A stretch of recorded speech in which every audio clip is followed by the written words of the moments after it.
Our role as an organization is to bring together warring groups from the activist community, advocates of human rights and environmental sustainability, progressive causes, conservative causes, and so on, and major corporations and other groups with whom they are often adversarial. So we're trying to bring these folks together. We believe there is common ground often between those groups, and we find ways to do it.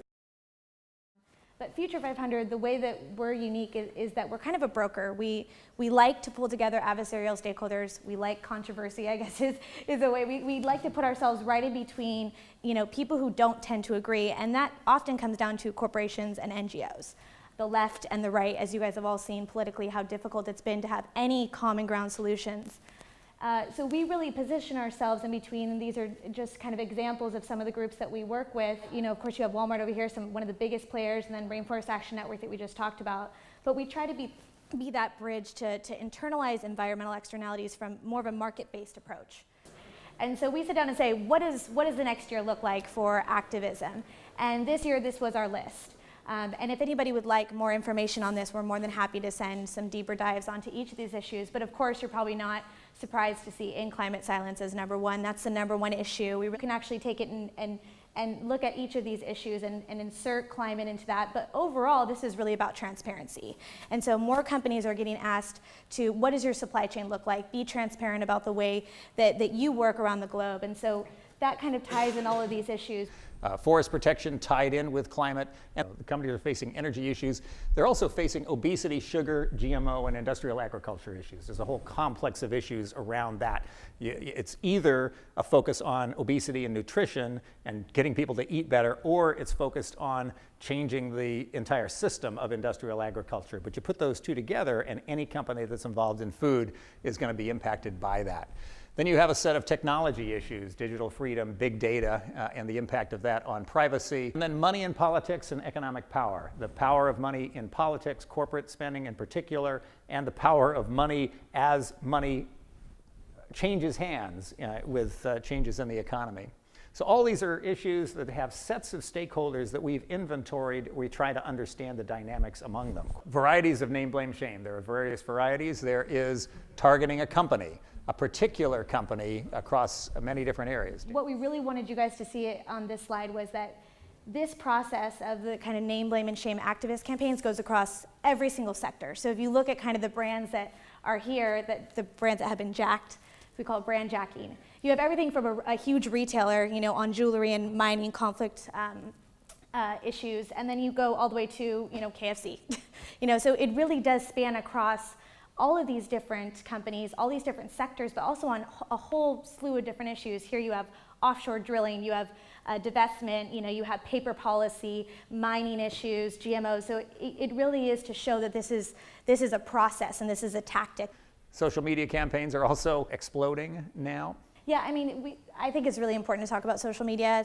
NGOs are amazing at this. They really have learned how to use social media so effectively, and so I think around it really is the cost. They're able to get things to go viral quickly. It's a part of their culture. It can go from local to global in 0.2 seconds. And when you really look at the history around how NGOs have used social media, it really started at the WTO rally in 1999 in Seattle, where bloggers were really using ways to connect with each other and talk about specific issues, be in one place. But really in the past 6 years, it's become very advanced. And you saw this with the Obama campaign and him really using Facebook and Twitter to invigorate voters, especially from a youth demographic. So now, why name, blame, shame sometimes works? It's the combination of what we call the Greenpeace effect and the Walmart effect. The Greenpeace effect is something that got its name in 1995 after the Brent Spar incident off the coast of United Kingdom, where Shell was planning to sink the Brent Spar oil platform as the most efficient way to dispense with it.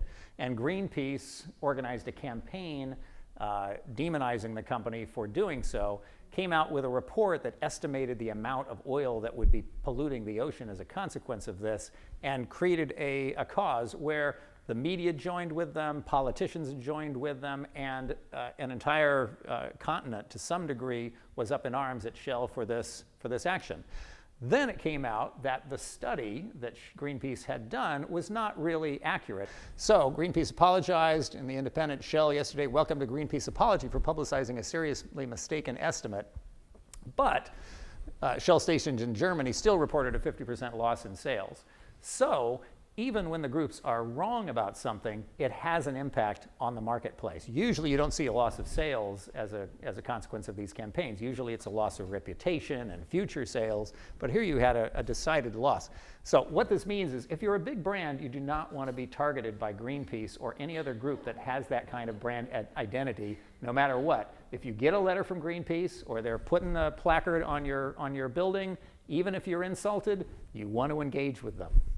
The Walmart effect is the effect that happens when you have a company like Walmart at the top of the supply chain make decisions and descend those through the supply chain. The Walmart effect is what we have seen since Walmart made its commitment to sustainability and formed the Sustainability Consortium, and thousands of companies are now more responsive to sustainability issues than ever were before. Again, Walmart far more powerful than the US Congress. So, you put these together, the Greenpeace and Walmart effect, and this is the power that citizen groups can have to drive change. Best practices in stakeholder engagement, a few fundamentals in this arena. Really wanted to just dive into what creates radical activists. You know, a lot of individuals that really start getting into activism really are there because they're frustrated and they feel like they don't have any power. And so they typically look at a company as a big Goliath. They're the David, the company's the Goliath, and they don't feel like they're being listened to. And so they really feel the need to get louder and louder and louder. And that's why you see a campaign start from, we're gonna send you a letter, we're gonna give you a call, all the way to, we're gonna propel off the front of your headquarters. Because it's the need to get louder because you're not listening to me, you're not hearing what I have to say, because I believe this is really important. And I think it's really just showing your human face. So we often say, start with informal, sit down over a cup of coffee, try not to be like, let's have a big meeting with 10 of our executives and 10 of your team and kind of look at each other from other sides of the room. It's really just sitting down and say, hey, you know, I work in this company, but I'm interested in these issues as well. And so that really helps you to really move and show, you know, that there are solutions to the problems that they're looking at, and probably you're internally looking at those issues as well, and so being able to see if you can connect in that way. So, 7-step engagement program. First, set your business objectives. Understand what your business objectives are. There's nothing evil about thinking about your business objectives when you're thinking about sustainability, because it's the only way that it'll sustain itself within your company. So set your business objectives, then inventory and map your stakeholders by category, by risk and opportunity, by modes of engagement. How are you going to engage with these folks? 3, select priority and strategic stakeholders. You can't engage with everybody. You have to make guesstimates about who is most important and who is most strategic for you. That will change over time, but select those strategic stakeholders. Then engage them informally. Don't organize a big meeting where you're going to have 20 different groups on this side of the table and your people on the other side, and then try to educate them. That's not an effective way. Maybe later you will want to have formal engagement, but the first thing is to humanize the company. You're a human being, you talk to people like other people do over coffee. And then you validate leadership opportunities. You say, here's an area where we could do something special. Is this something that's of value? Maybe you got the idea from them, maybe they helped you shape the idea, but you validate that that's an important leadership opportunity, and you share ownership of that opportunity. It wasn't just yours. You didn't come up with it in a complete vacuum. You actually were listening to your stakeholders and responding and doing some of what they want. And then follow through. Lead change and share credit. You lead change in the area where you can do something extraordinary as a company that reinforces your brand, that advances some of your interest, and then you share credit for that with the groups that helped inform you of the need to take action in that area. So, key points to remember. Meet casually and informally. I think the informal part is just like hit home. That goes into humanizing as much as you possibly can. Just like email them, pick up the phone, call them. It's very casual. The more casual, the better. Listen, this goes back to the frustration part with activists. Admit imperfection. I think this is a really, important thing. and also giving giving some credit to these nonprofits, like, thank you for bringing this to my attention.